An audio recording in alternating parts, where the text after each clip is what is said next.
এদিকে দেখ কেমন ঢেউ দেখ।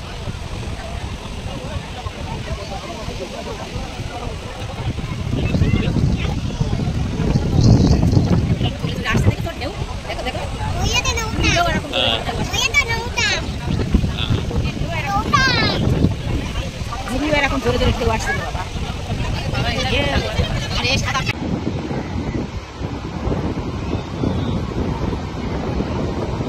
Hello everyone, welcome to my channel. কেমন আছো সবাই? আশা করছি সবাই ভালো আছো, আর আমিও অনেক অনেক ভালো আছি।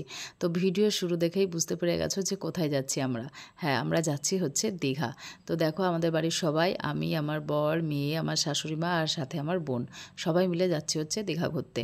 এটা বাসটা করা হয়েছিল আমাদের পাড়ার থেকে, মানে পাড়ার অনেকেই যাচ্ছে, মানে পাড়ার থেকেই বাসটা ছেড়েছিল আর কি।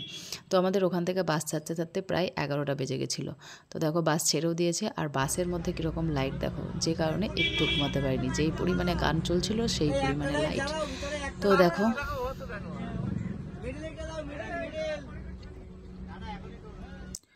তারপরে পেট্রোল পাম্পে প্রায় আধ ঘন্টা মতন ওখানে দাঁড়িয়েছিলাম। তারপরে আধ ঘন্টা পর 11:30টার থেকে গাড়ি ছেড়েছিলাম। তো তারপরে সারা রাত গাড়ি চলেছিল, আর সারা রাত আমি একটু ঘুমাতে পারিনি। তখন বসে গেছি হচ্ছে দীঘা। আর আমার মুখটা একটু দেখে নাও, পুরো জীর্ণ শীর্ণ ক্লান্ত শরীর।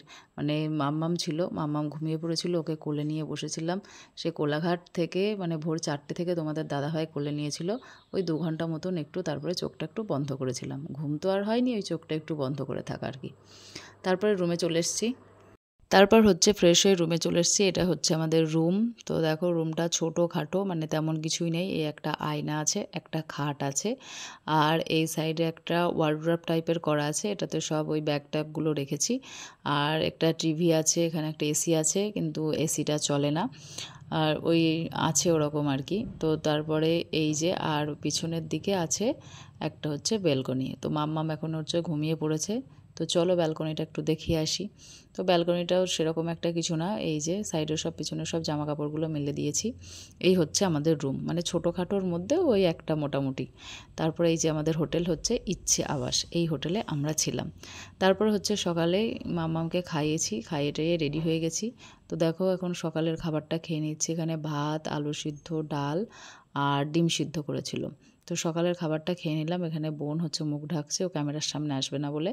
তো সবাই তো ক্যামেরার সামনে আসতে চায় না, ওই আর কি। তো দেখো রেডি হয়ে গেছি। এখানে এখন যাব হচ্ছে সমুদ্রের পাড়ে ঘুরতে। এখানে আমি আছি, মাম্মাম আছে, আর এ সাইডে আছে বোন, আর পিছনে মা আসছে। তো সবাই রেডি হয়ে এখন বিচে একটু ঘুরে আসবো। এখন স্নান করবো না, এখন ওই সকাল 9টা মতন বাজে আর কি। তো এখন যাব হচ্ছে একটু ঘুরতে। চলো।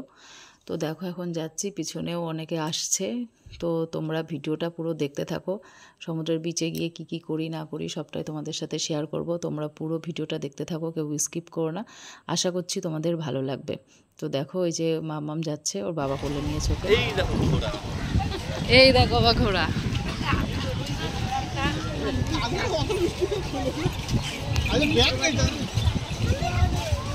বলো না ঘোড়া দেখ হিন্দি বলে তো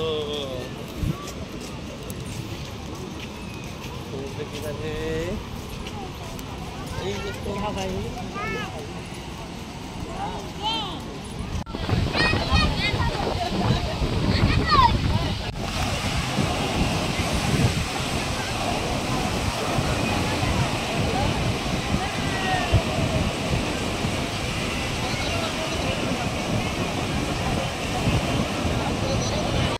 আর এই যে আমার মেয়ে বাবেলস পেলে ওর আর কিছুই লাগবে না। তো ওখান থেকে বাবেলস ঘুরছিল, তবে একটা বাবেলস কিনে দেওয়া হয়েছে, এখন ওই খালি ওই বাবেলস ওড়াচ্ছে।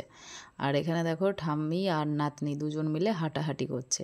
তারপরে রুমে চলে এসেছিলাম। রুমে এসে এখন যাব স্নান করতে। তো স্নান করার জন্য আমি আর বোন রেডি হয়ে গেছি।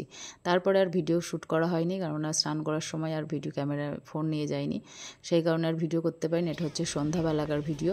এখন হচ্ছে রেডি হয়ে গেছি, এখন যাব হচ্ছে একটু ওল্ড দীঘা।